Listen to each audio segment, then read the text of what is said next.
But don't try and trick me now, because I'm not going to play this game.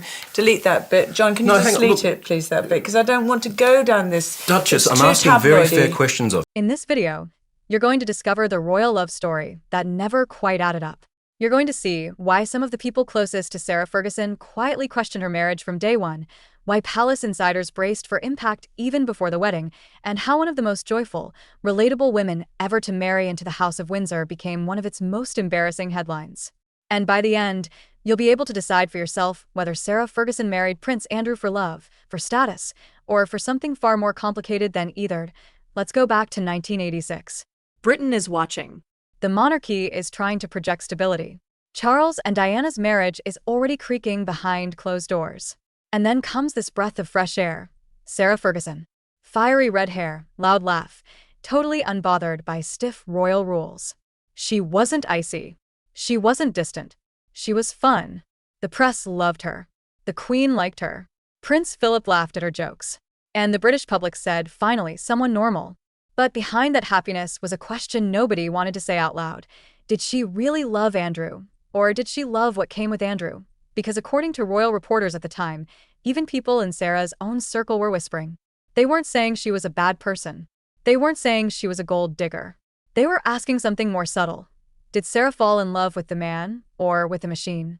With Andrew the person, or Andrew the prince? People who knew the Fergusons said Sarah always understood how status worked. She knew how to move in elite rooms. Her father, Major Ronald Ferguson, literally worked for the royal family, running polo for Prince Philip and later Prince Charles. She grew up around the institution. She knew what proximity to the crown meant. And when your daughter suddenly marries the Queen's son, of course you're proud. But you also worry. Ronald reportedly felt both things at once. Pride that Sarah had charmed the royals, and concern that the pressure, the publicity, the microscope would eat her alive. From the palace side, it was even trickier. On paper, Sarah was perfect. British. Good background. Already known to the family. No culture shock. No misteri. No foreign headlines. And unlike Diana, she didn't seem fragile.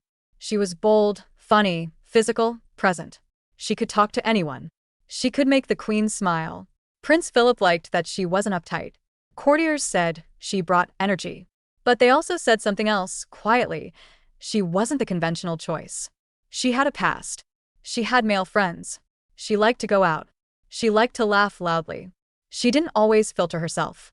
And the royal family, especially in the 80s, did not love unpredictability. Sarah herself didn't come from some cold, aristocratic bubble. Born in 1959, upper middle class, connected, but not crazy rich. Her mother later moved to Argentina. Sarah bounced between school and her father's world. In her 20s, she did regular jobs, publishing, an art gallery. But everyone who met her back then said the same thing. She wanted more. She was vivacious. She loved attention. She was slightly rebellious, and she clearly wasn't going to settle for a quiet life in the countryside. She wanted to be seen. And in Britain in the 80s, there was no bigger spotlight than the royal family. When she and Prince Andrew reconnected at Royal Ascot in 1985, the timing was perfect. Andrew was 25, handsome, a war hero prince, fresh from the Navy, and under pressure to find a suitable bride. Sarah was already known to the family. They clicked fast. And that's when people around them started to notice how fast things were moving. Engagement inside a year. Full royal wedding. National celebration. It felt like the fairy tale the palace needed after all the Diana drama. But fast relationships inside the Windsors always make the staff nervous. Because speed can mean chemistry, or it can mean someone knows an opportunity when they see one. July 23, 1986. The wedding. Millions watched Sarah glide through Westminster Abbey. That 17-foot train. The tiara. The joy. The smile that said, I can handle this. She was branded the People's Duchess almost instantly. She was everything Diana had stopped being for the tabloids. Light, funny, uncomplicated. The press ate it up. The palace thought, finally, something positive. But almost immediately, the things that made her popular with the public started to irritate the people who managed the crown. She was too open, too huggy, too loud, too casual, too willing to joke. Royal life, especially then, was about precision. Sarah was about impulse. And impulse inside a monarchy equals risk. Then came the real problem. She and Andrew were barely together. He was in the Navy. He was away for months. Sarah later said that in the first 5 years of marriage, they spent only about 40 days a year together. 40 days a year. That's not a marriage. That's a series of reunions. A young, outgoing woman, newly famous, constantly photographed, constantly judged, constantly alone. That is a recipe for trouble. And the tabloids smelled blood.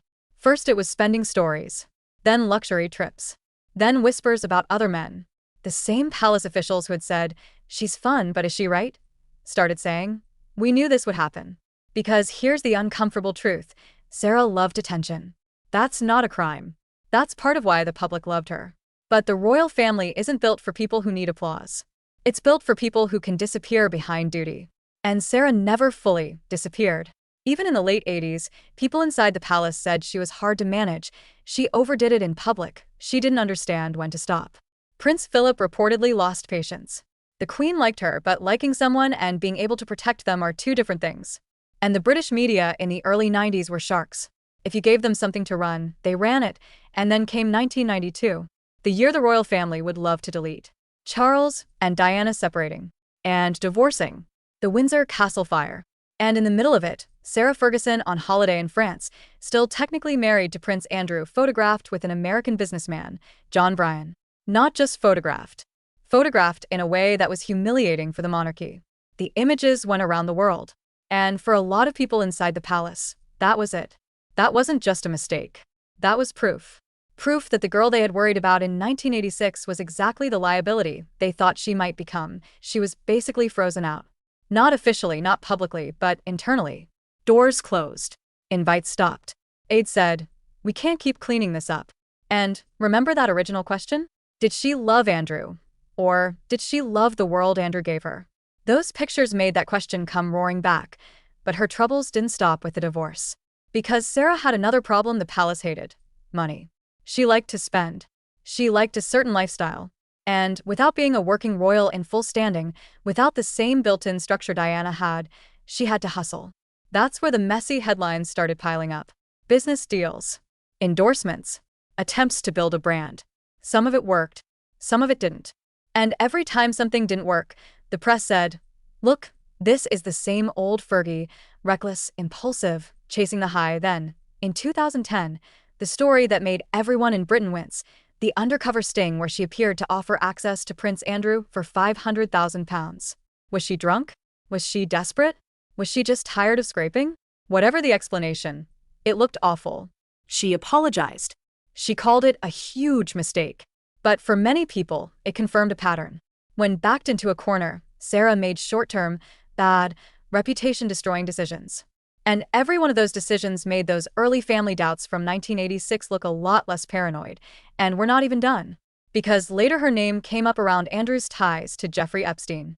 She admitted she had accepted money from Epstein to help with debts. She called it a monumental blunder. And once again, the optics were terrible.